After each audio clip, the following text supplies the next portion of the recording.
पुणे नगर निगम के 2 बार के पूर्व मेयर रह चुके प्रशांत जगताप एनसीपी के शरद पवार की जो पार्टी है एनसीपी, उसको छोड़कर अब कांग्रेस में शामिल हो गए हैं।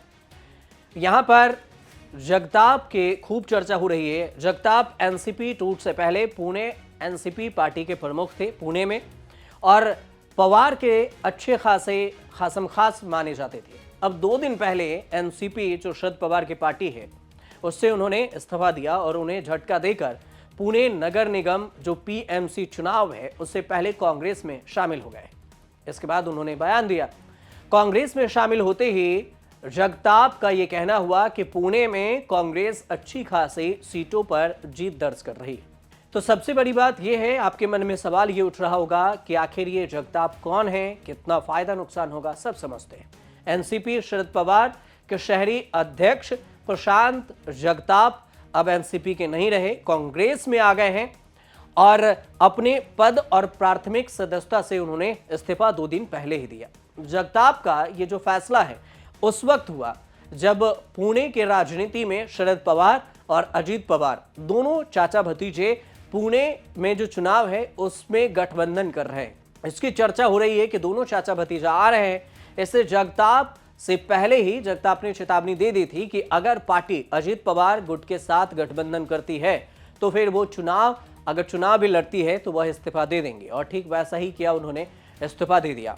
हालांकि पार्टी नेतृत्व ने इस गठबंधन को बीजेपी को रोकने की रणनीति बनाया और ये भी बताया है कि ये जो गठबंधन है यहाँ पर बीजेपी को नहीं जीतने देंगे।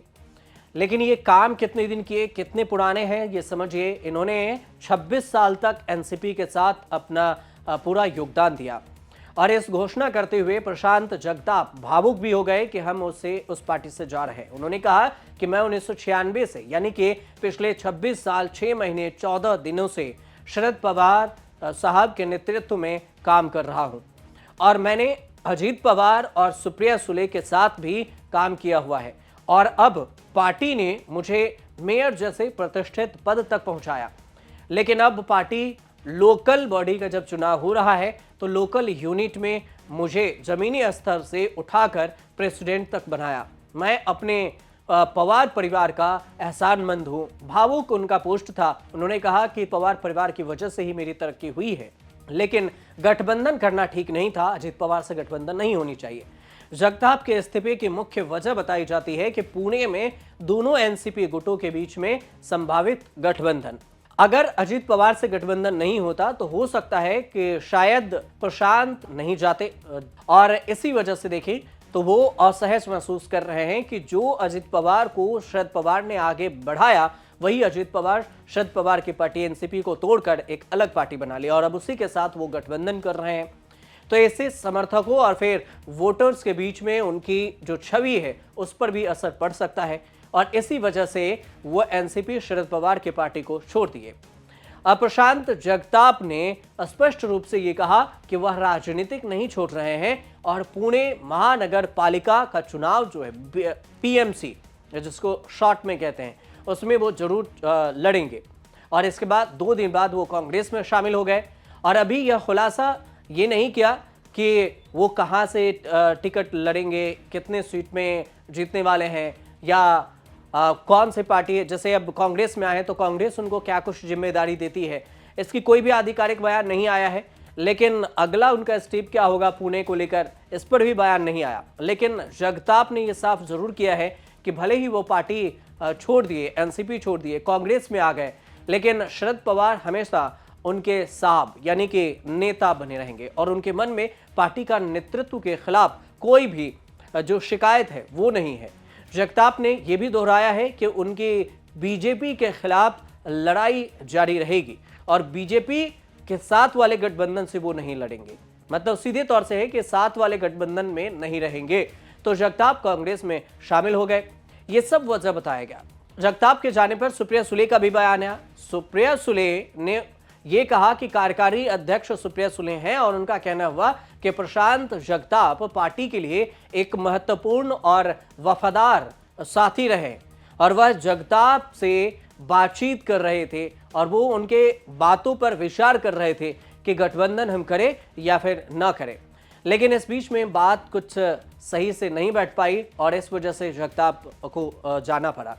तो ये सुप्रिया सुले का बयान है। अब अगर पुणे की बात कर ले नगर निगम की, तो यहां पर 165 सीटों के लिए 15 जनवरी 2026 को वोटिंग है और 2026 में 15 जनवरी को वोटिंग है। 16 जनवरी 2026 को यहां पर परिणाम आएंगे और इनके इस्तीफे से, जगताप के इस्तीफे से यहां पर राजनीतिक माहौल में भी चर्चा है और इस पर भी चर्चा है कि क्या ये एनसीपी के पवार गुट है, जो शरद पवार चाचा भतीजे के गुट है, वहां पर ये कितना उन दोनों को नुकसान पहुंचा सकते हैं, बीजेपी को कितना नुकसान पहुंचाएंगे, कांग्रेस कितना मजबूत हो पाएगी, क्योंकि ये शरद पवार को छोड़कर आए हैं और कांग्रेस का शरद पवार के साथ गठबंधन नहीं है, क्योंकि शरद पवार का जो गठबंधन है पुणे में वो उद्धव ठाकरे और राज ठाकरे के साथ है।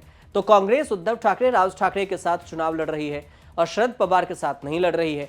2017 में बीजेपी ने पहली बार पुणे नगर निगम में ऐतिहासिक जीत दर्ज की थी।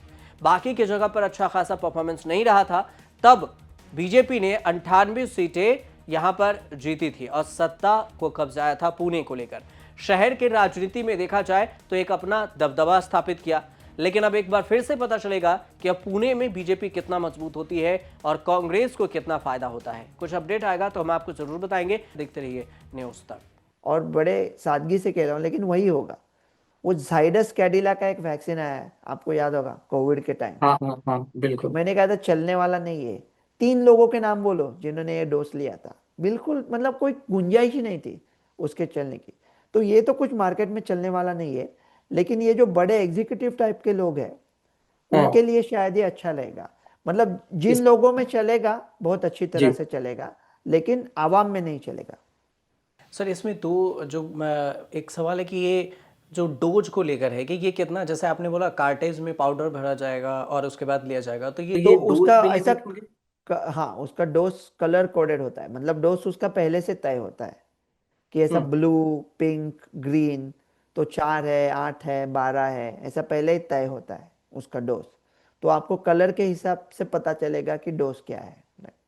उसका ए, डोज थोड़ा हाँ। एडजस्ट करना मुश्किल होता है, क्योंकि वो अच्छा पाउडर अच्छा। पहले ही कार्ट्रिज में भरी होती है, तो हाँ। ऐसा नहीं आपको 4 का 5 करना है तो नहीं कर सकते। तो इंडिया वालों के लिए थोड़ा मुश्किल है, क्योंकि हमें तो हम्म जुगाड़ की आदत है ना। 4 बोला तो हम 4 नहीं करने वाले हैं, 3 हम्म करेंगे या 5 करेंगे, 4 किसी हम्म। हालत पे नहीं करेंगे। 4 बोला है तो हाँ, अच्छा, तुमने इसका 1 सर कोई। मारा है तो हम 4 नहीं हाँ। मारेंगे, 3 मारेंगे या 5 मारेंगे। इसका सर कोई साइड इफेक्ट भी है, जैसे एलर्जी है ना, वगैरह? जिसके खांसी होती है, हाँ। थोड़ा अजमा जैसा लगता है, तो थोड़ी सांस लेने में दिक्कत हो सकती है, ये हम्म। समझने में कभी कभी मुश्किल होती है। लेकिन इसका एक फायदा और भी है जी। कि इसका ये क्विकली एक्ट करता है, 10-12 मिनट में एक्ट करता है। तो अच्छा। आपने खाना चालू किया तो आप डोज ले सकते हो। ऐसा नहीं है कि थोड़ा सोच के करना पड़ेगा कि 10-15 मिनट पहले लेना है खाना चालू करने के पहले, डाइट। हाँ तो इसका एक्शन जरा ज्यादा होता है, इंजेक्शन से भी ज्यादा होता है, एक्शन फास्ट होता है। हाँ। अच्छा, मैं भी यही पूछने वाला था एक्शन को लेकर। और सर एज लिमिट में क्या है कि ये किसी भी एज वाले को लिया जा ले सकते हैं? अभी अमेरिका में तो उसको बच्चों में परमिशन नहीं है। इंडिया का पता नहीं क्या होगा, लेकिन वो मतलब देखो, वही मेरा कहना है बाबू लोगों के लिए, कॉपी हाँ तो मारेंगे अमेरिका का, सब कॉपी हाँ मारने वाले हैं। तो उसमें भी 10 साल लगा देते हैं। तो अगर अमेरिका ने बच्चों को नहीं बोला है तो ये लोग भी नहीं बोलेंगे। पता नहीं अभी इंडिया का परमिशन कैसा है, पता नहीं मुझे। और अगर बच्चों को नहीं बोल दिया तो टाइप 1 हाँ डायबिटीज गया। टाइप 1 डायबिटीज गया मतलब इंसुलिन का ऑलमोस्ट 20 20 या 30% मार्केट चला गया। हाँ अच्छा सर, कि जैसे हमारे इंडिया का जो डेटा है, जैसे आपने बोला अमेरिका में 4 करोड़ है, तो भारत में तो वैसे 10 करोड़ हैं डायबिटिक पेशेंट हैं जो डेटा कहता है। लेकिन सर फिर कीमत पे भी तो बात आती है कि ये अगर मान लीजिए कि कुछ लोग ये कहते हैं कि चलो मैं सीख भी लूँ, फिर मैं लेने को भी तैयार हूँ कि नेजल स्प्रे आ जाए तो हमें ईजी है, इंजेक्शन से डरने वाले ले भी सकते हैं कि डर लगता था इंजेक्शन से डायरेक्ट ले लेते हैं। लेकिन फिर प्राइस को लेकर होता है सर। जैसे मैं मतलब सर्च कर